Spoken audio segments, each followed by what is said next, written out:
10장 7절로 18절 말씀입니다.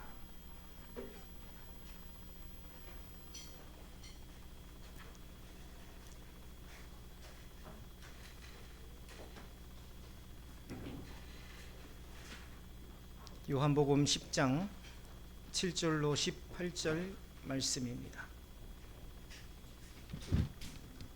우리 7절부터 18절까지 말씀에 유의하면서 한 절씩 교독해 올리겠습니다. 그러므로 예수께서 다시 이르시되 내가 진실로 진실로 너희에게 말하노니 나는 양의 문이라.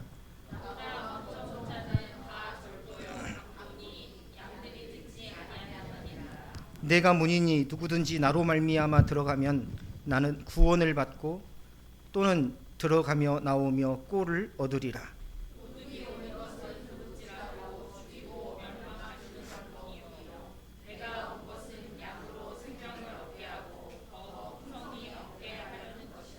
나는 선한 목자라. 선한 목자는 양들을 위하여 목숨을 버리거니와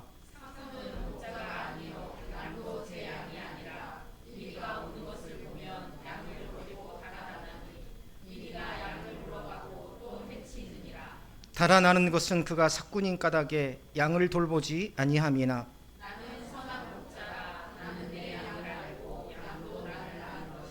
아버지께서 나를 아시고 내가 아버지를 아는 것 같으니 나는 양을 위하여 목숨을 버리노라.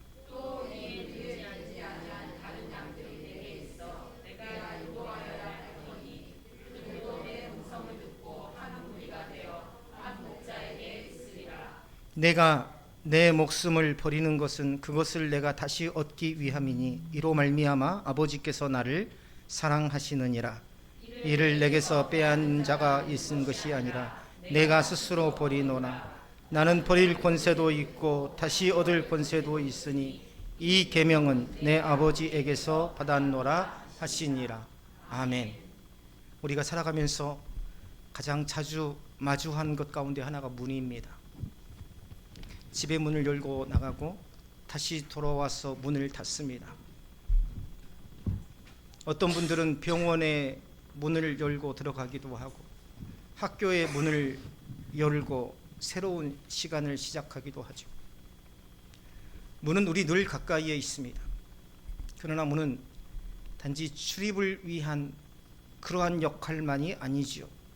문은 바깥과 안을 나누고 위험과 안전을 가르고 방황과 안식을 구분하는 자리입니다.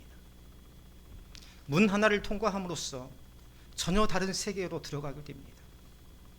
그래서 성경에서 예수님께서 내가 문이라라고 말씀하셨을 때 그것은 단순히 주님 자신을 비유적으로 말씀하신 것이 아니라 사망과 생명을 구분하는 본질적인 문이라는 것을 말씀하신 것입니다.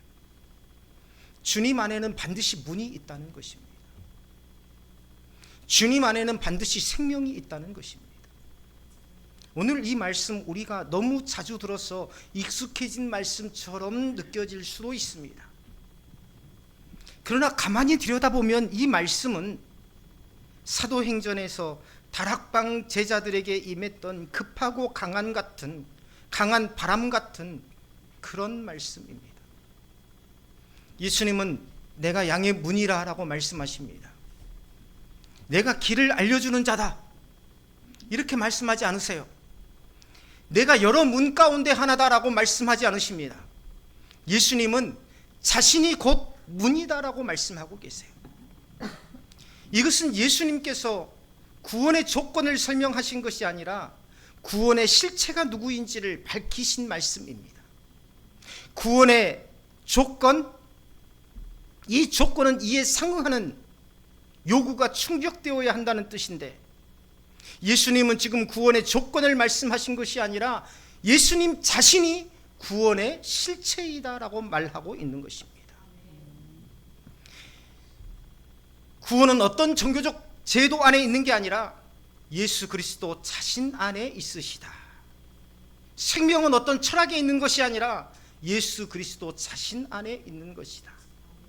하나님께 나아가는 길은 인간이 만들어낼 수 없고 오직 하나님께서 친히 열어주신 그 한 문이신 예수 그리스도를 통해서만 가능하다라고 예수님께서 오늘 직접 우리에게 가르쳐주고 계십니다. 당시 팔레스타인 목동들의 환경을 생각하면 이 말씀이 더 생생하게 다가올 거예요. 목자들은 밤이 되면 양들을 돌담에 둘러싸인 우리 안에 들여보냅니다. 그리고 넓은 들판에서 자유롭게 풀을 뜯던 양들이 밤이 되면 반드시 우리 안으로 들어와야 했습니다. 왜냐하면 밤의 광야는 낮보다 훨씬 더 위험했기 때문이죠. 어둠이 내리면 맹수의 위협이 커지고 찬바람이 거세지고 길을 잃기 쉬웠습니다. 양은 강한 짐승이 아니죠. 스스로를 지킬 힘도 크지 않고 방향 감각도 뛰어나지 않습니다. 우리가 인생을 살다 보면 우리가 양일 수밖에 없는 이유를 아마 매일매일 직감하게 되실 겁니다. 그러므로 양에게 가장 중요한 것은 자신의 힘이 아니라 목자의 보호입니다. 그 보호의 상징이 바로 무엇이냐? 바로 문입니다. 목자들은 문이 있는 자리에 직접 몸을 두고 누워서 밤새 양을 지켰습니다. 자신이 직접 양의 문이 되는 것이죠. 출입구에 지푸라기를 깔고 누워서 그곳에서 양을 지키는 것입니다. 그런 팔레스타인의 환경과 그런 문화 속에서 예수님께서 말씀하시는 것이에요. 나는 양의 문이다.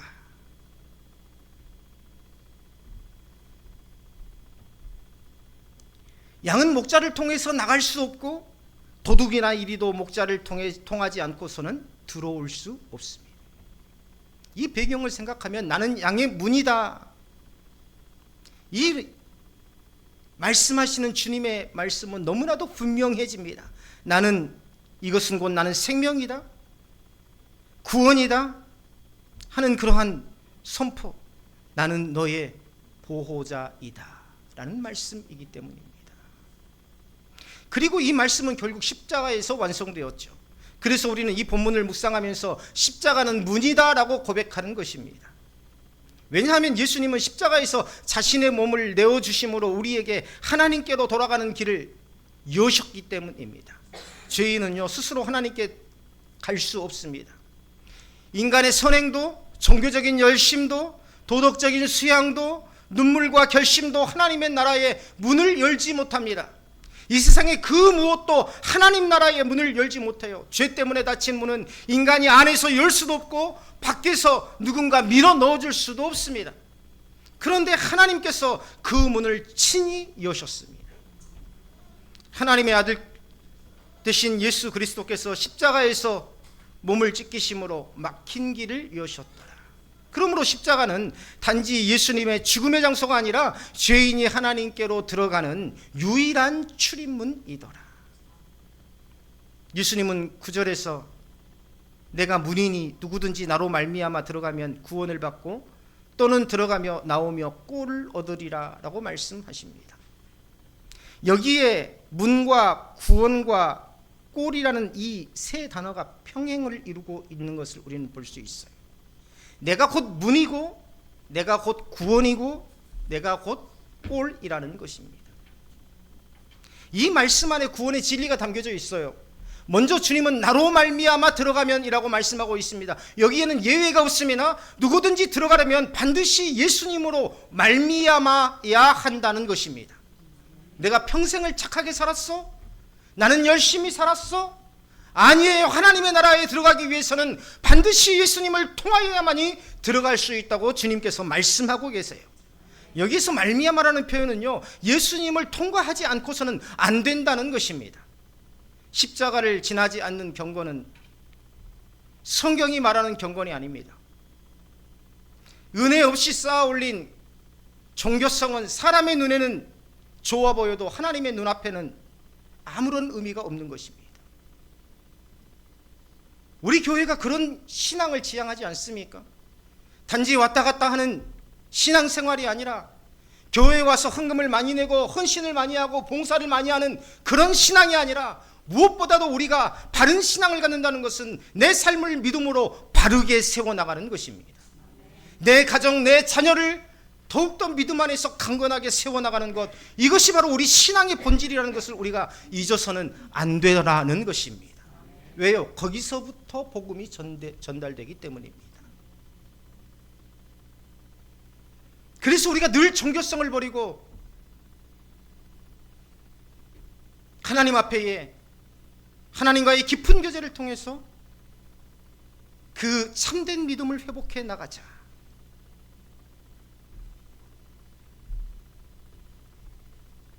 그리고 주님은 그 문으로 들어가는 자가 구원을 받고 라고 말씀하십니다.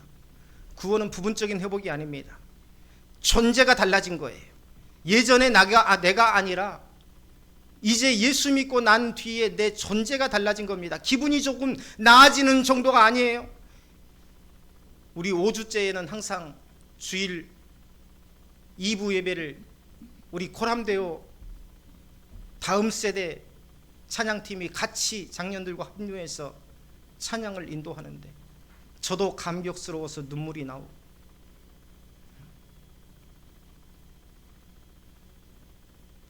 참 우리 교회가 은혜가 있고 복이 있는 교회다. 내가 참 하나님 앞에 은혜가 있고 복을 받은 목회자다라는 것이 참 가슴 벅차게 밀려오는 그런 찬양 시간이었습니다. 그런데 구원은 그런 감정적인 게 아니더라. 일시적으로 상황이 정리되는 것도 아니더라. 성경이 말하는 구원은 죄와 사망과 정죄에서 건짐을 받는 것입니다. 하나님의 진노 아래에 있던 자가 은혜 안으로 옮겨지는 것이에요. 원수되었던 자가 자녀가 되는 것입니다. 잃어버린 자가 돌아오는 것입니다. 그러므로 구원은 감정의 문제가 아니라 신분의 문제고 분위기의 문제가 아니라 존재의 문제가 되더라. 우리는 이 구원을 십자가의 문을 통해서 받습니다.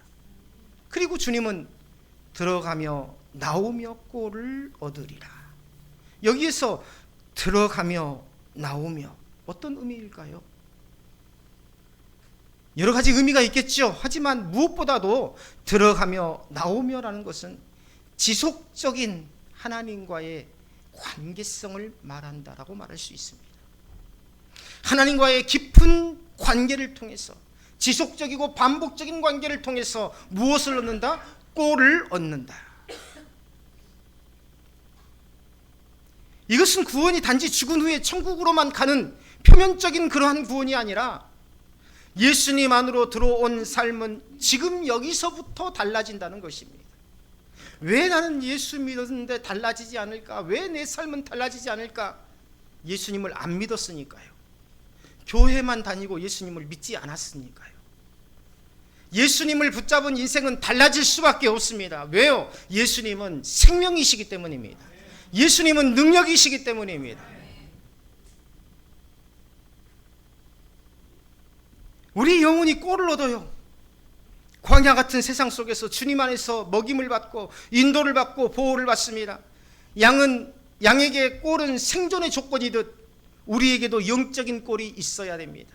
또 육적인 꼴도 있어야 됩니다. 이 꼴은 세상에 주는 것도 아닌, 세상의 칭찬도 아닌, 세상의 인정도 아닌, 돈도 아닌, 성취감만도 아닌 오직 주의 말씀과 풍성한 은혜입니다. 시편 기자가 고백했었죠. 여호와는 나의 목자시니 내가 부족함이 없으리로다. 고백했던 이유가 바로 여기에 있어요. 목자가 계신 곳에는 공급이 있더라. 내가 참된 목자로서 참된 양이 되면 누구의 공급이 있어요? 목자의 공급이 있습니다. 목자의 보호가 있습니다. 우리는 때때로 문보다 꼴에 더 관심을 많이 가져요. 문을 통하지 않고 얻을 수 있는 그 무엇, 문을 여는 수고를 하고 싶지 않아요. 문을 여는 어색함이, 그런 거 하고 싶지 않아요. 아마 우리 교회에 익숙하지 않은 분들은 우리 교회 예배당에 문을 열고 들어오는 것 자체가 굉장히 어색하셨을 겁니다. 그것을 극복해야 돼요. 그런데 우리는요, 그러한 문을 열려고 하지 않습니다. 그러면서도 문을 여는 수고, 문을 여는 그러한 노력, 그러한 것을 하지 않으면서도, 하지 않으려고 하면서도 무엇인가 얻을 수 있는 꼴을 원하더라. 그걸 세상 말로는 공짜라고 하죠. 좀 더 나아가면 욕심이 됩니다. 좀 더 나아가면 탐욕이 되는 것입니다. 주님이 주시는 생명보다 주님이 주신 유익에 더 마음이 쏠릴 때가 있어요. 그러나 오늘 성경은 순서를 분명히 보여줍니다. 먼저 문으로 들어가래요. 그 다음에 꼴을 얻게 된답니다. 먼저 그리스도 안에 있어야 하고 그 다음에 풍성함을 누리게 되더라. 풍성함은 누리고 싶은데 문은 통과하고 싶지 않습니다. 평안은 원하는데 회개는 미루고 싶습니다. 위로는 받고 싶지만 자기 부인은 부담스러워요. 십자가 없는 위로는 참된 위로가 아니고 회개 없는 평안은 성경이 말하는 평안이 아닙니다. 주님은 문을 우회한 풍성함을 허락하지 않으셨어요. 왜냐하면 십자가를 통과하지 않는 풍성함은 결국 우리를 더 교만하게 만들고 더 자기중심적으로 만들고 결국 더 깊은 공허 속으로 밀어넣기 때문입니다. 10절에서 주님은 도둑과 자신을 대비하십니다. 도둑이 오는 것은 도둑질하고 죽이고 멸망하려는 것뿐이요, 내가 온 것은 양으로 생명을 얻게 하고 더 풍성히 얻게 하려는 것이라. 이 말씀 너무 직설적이지 않습니까? 예수님은 도둑의 목적을 조금도 미워하지 않으세요. 도둑은요, 양을 사랑하지 않는데요, 양을 이용한대요, 양의 생명을 돌보지 않는데요, 그들에게는요 양의 고기만 관심이 있습니다. 양을 붙잡아서 자신의 몸을 따뜻하게 하고 고기를 먹어서 자신의 배를 불리고 하는 데만 관심이 있더라. 양을 이용한다는 거죠.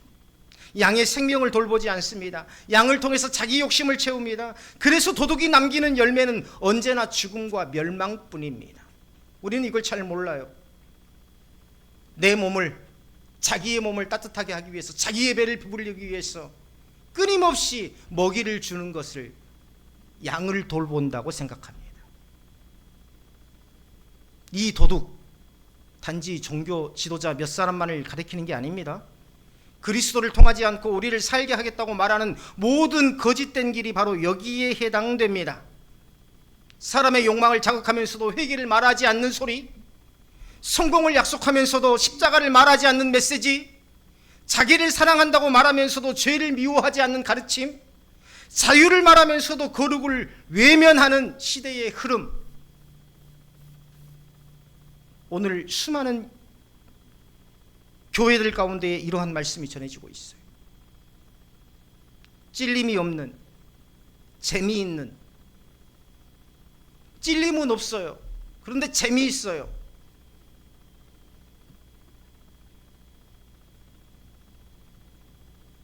정보가 있어요.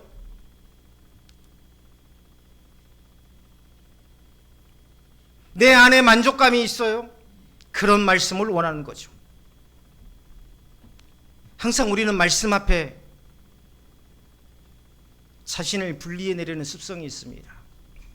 그러나 우리가 말씀을 받기 전에 항상 기도해야 될 것은 이 교회 공동체 안에서 가장 말씀으로 찔림을 받는 사람이 나여야 한다. 내가 되게 해 주옵소서라고 우리는 기도할 수 있어야 합니다. 처음에는 편해 보이고 매력적으로 보이고 결국은 그 끝은 공허와 파괴입니다. 잠언이 말하듯 사람 보기에 바른 길 같으나 필경은 사망의 길이더라. 도둑의 길이 바로 그렇습니다. 도둑을 쫓아가는 길도 그렇습니다. 반대로 예수님께서는 생명을 주시기 위해서 오셨다고 그래요. 그것도 겨우 숨만 쉬게 하는 생명이 아니라 풍성한 생명을 주시기 위해서, 원어적으로 말하면 영원한 생명을 주시기 위해서. 여기에서 풍성이라는 것은요, 원어적인 의미로 넘치고 가득하여서 부족함이 없는 상태를 말합니다. 세상의 기준으로 볼 때 무조건 넉넉한 생활이나 형통한 형편을 뜻하지 않습니다. 오히려 성경이 말하는 풍성함은 하나님과 바른 관계 안에서 누리는 충만함입니다. 그 어떤 건강이나 돈이나 권세나 사랑과의 관계보다도 하나님으로 인해서 얻는 그 충만함. 어제 아내를 통해서 들었는데 조다영 사모님이 정민이 담임 선생님께 정민이에 대한 이야기를 들었대요. 이 앞에 드럼 치던 애 있죠? 네. 선생님이 말씀하시기를 정민이가 학교에서 묵상책으로 묵상하는 것을 보고 계셨답니다. 보았답니다. 학교에서. 참 그것만으로도 가슴이 뜨거운 일 아닙니까? 그렇죠. 성경을 펼쳐놓고 묵상집을 펼쳐놓고 그걸 읽고 있는, 쉬는 시간에 읽고 있는 아이, 점심시간에 읽고 있는 아이. 그런데 정민이가 다른 아이들과 달리 수업이 끝나면 늘 선생님들께 수고하셨습니다. 수고하셨습니다. 감사합니다. 이렇게 인사를 하더래요. 그런데 그 묵상집에 묵상을 하는 것을 보고 선생님이 아, 그랬구나. 이 아이가 믿는 아이였구나. 아마 선생님이 믿는 분이셨던 것 같아요. 그래서 우리 전도사님 사모님께 엄마에게 전화를 했어요. 가정의 이야기를 듣고 아빠가 사역한다는, 전도사로 사역하고 계신다는 이야기를 듣고 아, 그래서 달랐군요. 제 마음이 얼마나 그 하나님의 부어주시는 은혜로 어제 하루 종일 그 소식을 듣고 꽉 찼던지. 4년 전 이 교회 우리 권사님과 장로님하고 우리 아내도 체코에서 오지 않았을 때, 저만 먼저 왔을 때 우리 권사님하고 장로님하고 셋이서 주일 예배를 드리고 수요 예배를 드리고 새벽 예배를 드릴 때마다 혹 저 문을 열고 누군가는 들어오지 않을까 하고 설교하면서도 보고 또 보았던 그 4년 전에 일이 마치 거울처럼 내 앞에서 펼쳐진 것. 그런데 하나님께서 소중한 동역자들을 보내주시고 사랑하는 자녀들을 믿음으로 든든히 세워주는 것을 보면서 어찌 하나님의 은혜가 감격스럽지 않겠습니까? 예배가 끝나고 우리 장로님 권사님 두 분이 가시고 나서 저 투명한 교회 문 앞에 서서 물끄러미 마을을 쳐다보면서 하나님 왜 이곳으로 저를 보내셨습니까? 하나님 왜 이곳으로 저를 보내셨습니까? 사람들은 높아서 못 오는 교회라고 합니다. 차를 가져오기 힘든 교회라고 합니다. 이곳은 아이들이 없는 교회라고 합니다. 시골에는 아이들도 없고 젊은 사람들도 없고 전부 다 노인들밖에 없는 교회라고 합니다. 왜 이곳으로 나를 보내셨습니까? 하나님께서 감동을 주세요. 내가 이 교회를 세워가는 게 아니라 교회가 너를 세울 것이다. 그런데 목회를 하면서 깨달았어요. 이 교회가, 내가 이 교회를 세운 것이 아니라 하나님께서 나를 세우시기 위해서 불쌍한 이 목회자의 인생을 목회자답게 세우시기 위해서 이 교회로 하나님께서 보내셨다는 것을 말이죠. 요즘에 신학원에서 강의를 합니다. 제가 제일 마지막 시간이라서 반 늦은 시간까지 강의를 해요. 강의를 하기 전에 항상 앉아있는 전도사님들께 절을 합니다. 감사합니다. 처음에는 굉장히 당황스러워 하더라고요. 절하는 이유를 설명해 줬어요. 여러분은 저에게 불붙은 떨기나무와 같은 분들입니다.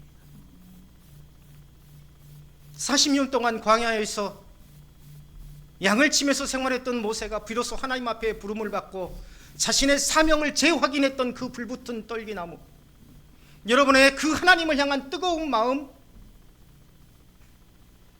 이 나이가 들어서 내가 나이가 들었으니 뭘 하겠어라고 포기하지 않냐고, 그럼에도 불구하고 마지막 남은 인생을 하나님께 불태워 드리겠다는 그런 마음으로 그 뜨거움을 안고 오는, 배우겠다는, 성경을 배우겠다는, 신학을 하겠다는 그 마음으로 앉아있는 여러분들이 바로 불붙은 떨기나무고, 나는 여러분들을 통해서 다시금 하나님께서 주신 사명이 무엇인지를 내 마음 가운데에 새기게 됩니다. 우리 교회는 참 은혜로운 교회입니다. 왜요? 불붙은 떨기나무가 바로 우리 찬양하고 있는 우리 아이들이기 때문입니다. 불붙은 떨기나무가 바로 내 옆에서 손을 들고 찬양하고 있는, 그리고 눈물을 흘리며 주 앞에 고백하고 있는 바로 우리의 동역자들이기 때문입니다. 이곳에서 부르심에 대한 그 소명을 다시금 확인하시기를 주님의 이름으로 축원합니다. 감사하죠. 이 나이대에, 사춘기라는 이 나이대에 방황해도, 심하게 방황해도 이상하지 않을 이 시기에 하나님의 말씀을 가까이 하고 이곳에서 드럼을 배워서 드럼으로 섬기고, 우리 정민이 뿐인가요? 우리 가온이, 라온이, 우리 민우, 또 영재스쿨에서 가는 이 레고 세계 대회에 출전할 수 있게 되었지 않습니까? 그 재정도 하나님께서 다 채워주셨어요. 무려 8천만 원이라는 그 재정. 우리는 한 게 없습니다. 기도밖에 해준 게 없었어요. 하나님께서 다 해결해 주시고 이제 5월 달에 미국으로 세계대회에 출전하기 위해서 가게 되었습니다. 이 아이들의 모습을 보십시오. 앞에서 하나님을 찬양하고 피아노로 하나님을 섬기고 찬양을 인도하고, 우리 모든 아이들, 하나님 앞에 드림이 된 아이들을 하나님께서 어떻게 쓰시는지 제가 언젠가 말씀을 드렸죠. 우리 교회의 다음 세대가 하나도 없을 때에 우리 교회의 비전은 다음 세대입니다. 우리 교회에 다음 세대가 없는데 어떻게 다음 세대를 비전으로 합니까? 우리 교회의 다음 세대가 오지 않더라도 우리는 다음 세대를 위해서 끊임없이 투자하고 재정을 사용하고, 다른 교회의 다음 세대를 위해서라도, 아니면 학교를 통해서라도 우리는 그렇게 다음 세대를 키워가는 교회가 되어야 됩니다. 그런데 하나님께서 이렇게 아름답게 보내주시고, 또한 이들을 통해서 그때 말씀드렸지 않습니까? 하나님께서 분명히 이 아이들을 통해서 살아계신 하나님을 우리에게 증거하실 것입니다. 11절에서 주님은 나는 선한 목자나 선한 목자는 양들을 위하여 목숨을 버리거니와, 선한이라는 것은 뭡니까? 우리는 종종 사랑을 감정으로 생각합니다. 그러나 성경은 사랑을 희생으로 드러냅니다. 말만 하는 사랑이 아니라 자신을 내어주는 사랑이 참 사랑.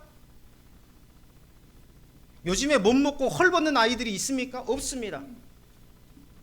다 먹을 만큼 먹고 살아요. 다 좋은 옷 입고 삽니다. 그러나 우리가 우리들에게, 이 아이들에게 기꺼이 재정을 투여하는 것은 바로 주님의 그 희생적인 사랑을 실천하고자 함입니다. 그 희생적인 사랑을 통해서 하나님께서 이 교회의 중심을 기뻐하시고 우리 동역자들의 헌신을 기뻐하시고, 이 교회 공동체뿐만 아니라 이 교회 공동체에 속한 모든 우리 동역자들의 가정과 자녀들을 믿음으로 세워주시더라는 것입니다. 예수님은 양을 위해 목숨을 버리셨어요. 스스로 내어준다는 것입니다. 내가 버렸다라는 것은 스스로 내어줬다는 거예요. 그래서 18절에서 주님은 이를 내게서 빼앗는 자가 있는 것이 아니라 내가 스스로 버리노라. 마지못해서 누가 어디 간다고 하니까, 우리 다음 세대가 아이들이 어디 미국으로 간다고 하니까, 10월 달에 우리 다음 세대 아이들이 인도 뭄바이로 비전 트립을 간다고 하니까 그냥 마지못해서 남들이 하니까, 그래서 하는 게 아니라 주님께서는 자기 목숨까지도 스스로 내어놓으셨대요. 십자가는 로마의 폭력 때문만도 아니고 유대인의 시기 때문만도 아니고 단지 역사적 음모의 결과만도 아닙니다. 물론 그런 요소들이 사용되었지만 궁극적으로 십자가는 하나님의 뜻에 대한 아들이신 예수 그리스도의 자발적인 순종, 이게 바로 복음의 중심입니다. 이게 믿음의 중심이에요. 자발적 순종. 나아가셨고 내어주셨습니다. 그래서 십자가는 슬픈 패배의 자리가 아닙니다. 외국에서 오신 부모님들과 한국의 부모님들의 차이가 뭔지 아세요? 제가 목회하면서 느꼈어요. 외국에서 이주해 오신, 한국으로 이주해 오신 부모님들은요, 교회에 오면 뭘 물어보냐면 교회의 교육 프로그램이 뭐가 있습니까? 라고 물어봅니다. 이 교회는 아이들의 신앙 교육을 어떻게 시킵니까? 라고 물어봅니다. 그런데 한국의 부모들은요, 예배 시간이 몇 시입니까? 몇 시간입니까? 라고 물어봐요. 1시간 이상이면 용납이 안 되는 거예요. 왜냐하면 그 시간도 그 나머지 시간을 공부해야 되기 때문에. 이게 한국 부모와 외국에서 살다가 온 부모들의 차이점이더라. 십자가는 패배의 자리가 결코 아닙니다. 예수 믿는 것은 패배의 자리가 아닙니다. 마찬가지로 우리가 십자가를 진다는 것은, 십자가의 길을 간다는 것은 패배의 길로 가는 게 아닙니다. 십자가는 주권적인 사랑의 자리입니다. 주님은 죽을 권세가 없는 분이 아니셨어요. 오히려 죽음을 넘어서 다시 얻을 권세까지 가지신 분입니다. 나는 버릴 권세도 있고 다시 얻을 권세도 있나니. 십자가는 구원의 길일 뿐만 아니라 하나님의 사랑을 확증하는 문이라는 것입니다. 우리 삶이 흔들릴 때 하나님의 사랑을 의심하기 쉽습니다. 제가 남양주에서 사역할 때요, 남양주 동에 도농역 앞에 있는 평화교회라고 있어요. 거기에서 사역할 때, 부교육자로 사역할 때 너무 힘들었어. 네, 너무 힘들었어. 북한강변에 차를 대고 혼자 울고 있었던 때가 있어요. 그날 바람이 심하게 불었는데 나무 한 그루가, 아직 다 성장하지 못한 나무 한 그루가 막 심하게 요동치며 바람 부는 곳을 향해서 마치 꺾어지듯 휘어져 있는 겁니다. 그걸 보면서 하나님께서 나에게 감동을 주세요. 흔들리는 고통 없이 어찌 삶의 진정성을 깨달을 수 있겠느냐. 사역자에게는 특히 그렇습니다. 목회자가 삶의 진정성을 깨닫지 못하면 목자가 아니라 도둑이 되는 겁니다. 왜요? 동역자들의 삶을 전혀 이해하지 못하기 때문이죠. 삶이 얼마나 힘들고 얼마나 처절하게 아프다는 것을 알지 못하기 때문에 그렇습니다.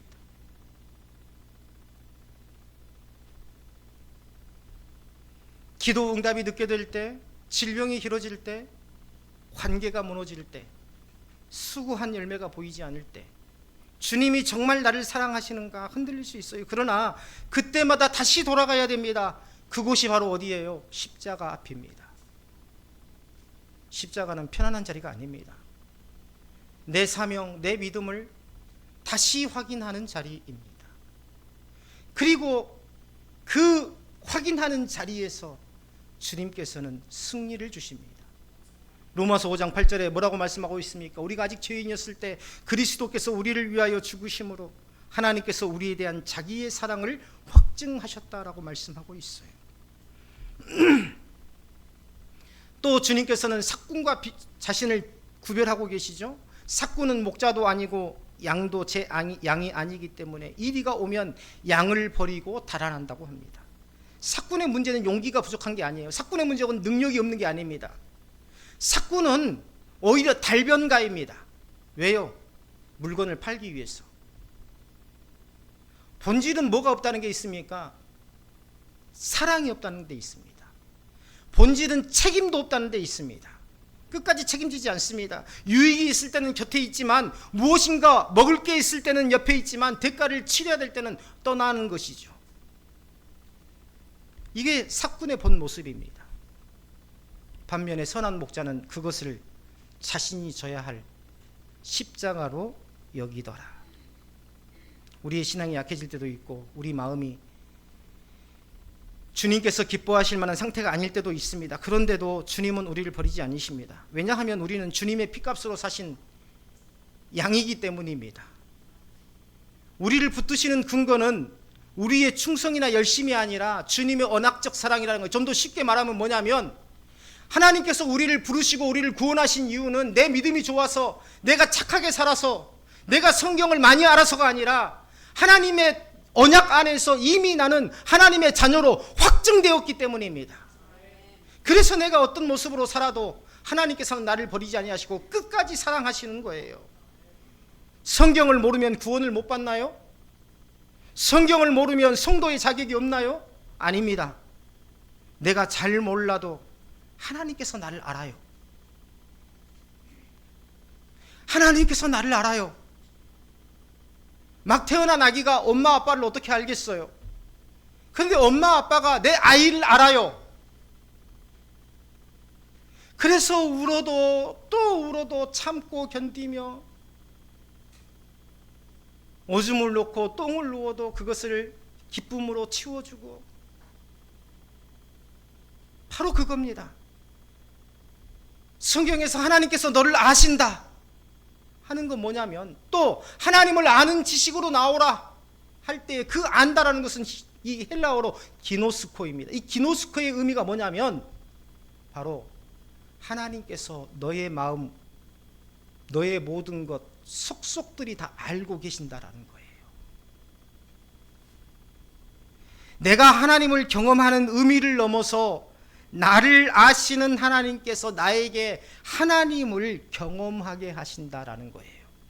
막 태어난 아기를 엄마가 부둥켜 안고 아이고 내 새끼 내 새끼 하면서 등을 토닥토닥 거려주면, 아, 엄마의 손길이구나, 이게 엄마의 음성이구나, 이게 엄마의 가슴이구나.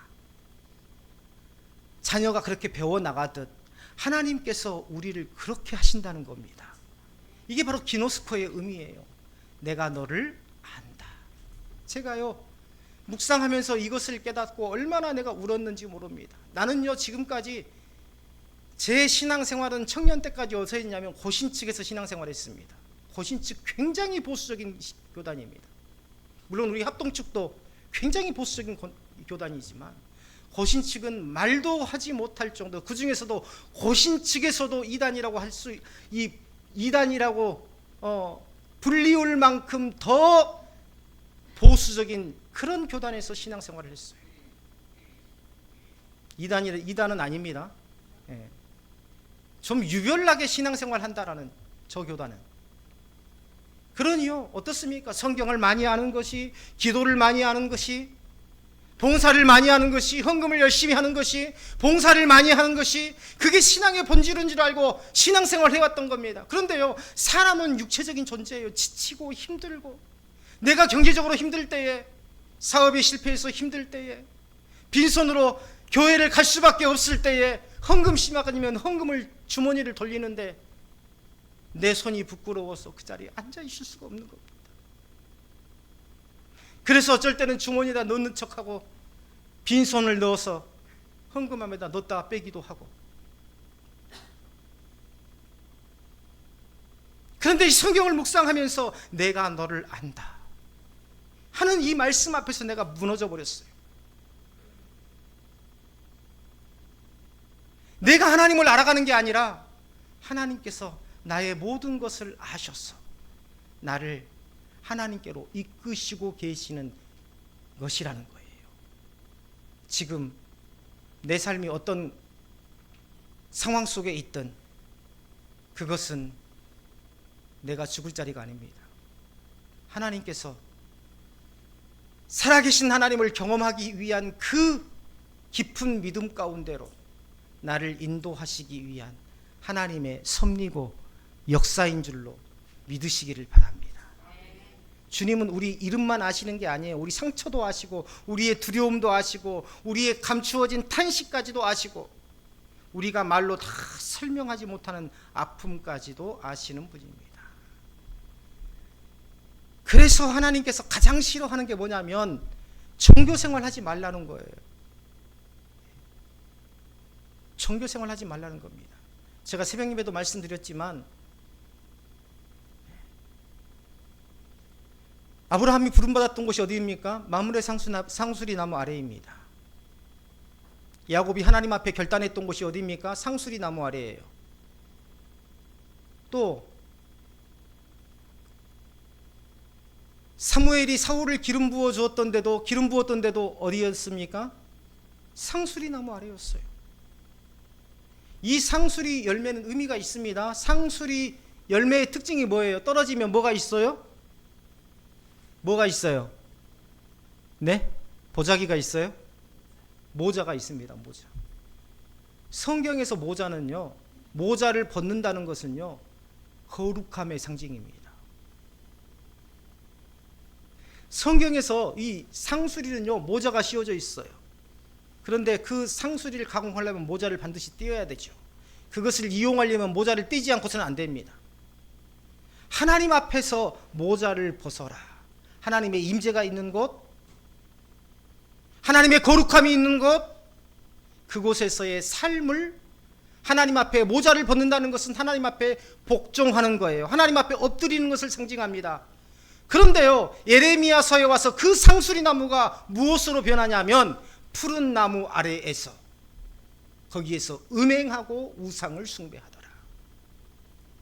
그 상수리 나무를요, 세우면 모자가 됩니다. 그런데 뒤집으면 상수리 열매가 뭐가 된지 아세요? 남자의 성기 모양이 됩니다. 똑같은 상수리 나무인데 하나님의 거룩함과 하나님의 임재를 사람들은 그것을 음행으로 바꾸고 우상으로 바꾸어 버린 것입니다. 우리도 이러한 오류를 저지르고 있어요. 우리가 끊임없이 말씀 앞에 서야 되고 교회 공동체에서 신앙생활을 해야 되는 것, 우리가 어떤 분들은 그냥 온라인으로 예배 드리지, 물론 오늘 이 시간에도 우리 김이삭 집사님 가정 같은 경우에는 아이들 5명이 전부 다 감기에 걸려가지고 온라인으로 예배를 드리고 계십니다. 불가항력적인 상황에서 온라인 예배 또한 주일 성수가 됩니다. 그러나 내 편리를 위해서 하는 것은 결코 올바른 주일 성수라고 할 수 없죠. 왜 공동체 안에서 신앙생활을 해야 됩니까? 성경의 바른 깨달음을 얻기 위해서. 같은 성경을 보아도 같은 상수리 나무에서 어떤 사람은 하나님의 임재와 거룩함을 경험하는 출발점이 되었고, 어떤 이는 음행과 우상 숭배의 장소가 되었던, 같은 성경을 보고도 어떤 자들은 하나님의 말할 수 없는 은혜를 경험하고 감격과 은혜의 눈물을 흘린가 하면, 어떤 사람은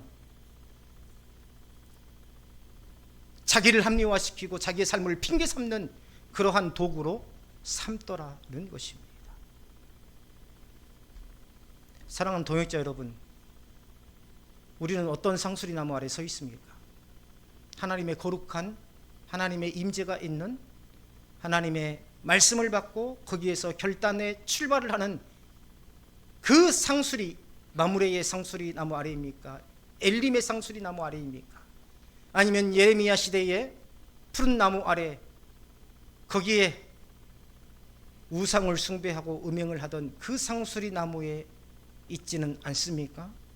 내 믿음을 돌아보시기를 바랍니다. 그리고 문이 되신 예수 그리스도 앞에서 주저함 없이 생명 되신 예수 그리스도를 붙잡는 복된 삶이 되시기를 주님의 이름으로 축원합니다.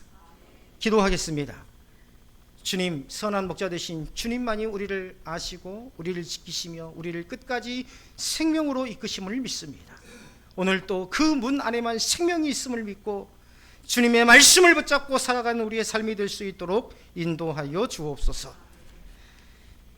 우리 다 같이 주님 앞에 기도하겠습니다.